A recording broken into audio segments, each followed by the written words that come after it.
ଦେଖନ୍ତୁ ଆଜି ଗୋଟେ ମୁଁ ଭିଡ଼ିଓ ଆପଣଙ୍କୁ ଦେଖେଇବାକୁ ଚାହୁଁଛି। ଆମ ବିଜେପି ନେତା ସୂର୍ଯ୍ୟବଂଶୀ ସୁରଜ କ'ଣ କହୁଛନ୍ତି।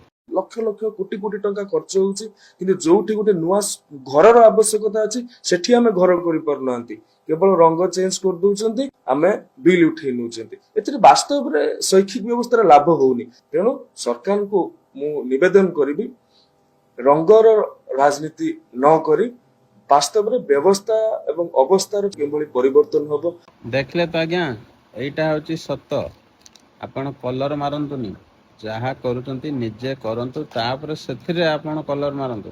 ଇଏ ଯୋଉ ନବୀନ ବାବୁ କରିଥିବା କାମରେ କଲର ମାରିକି ଯୋଉ ବାହା ନେବା, ଆମେ ଏତେ ବୋକା ନୁହଁ। ଆପଣଙ୍କ ଦଳର ମନ୍ତ୍ରୀ ଆପଣଙ୍କୁ ଆଙ୍ଗୁଳି ଉଠେଇଲେଣି।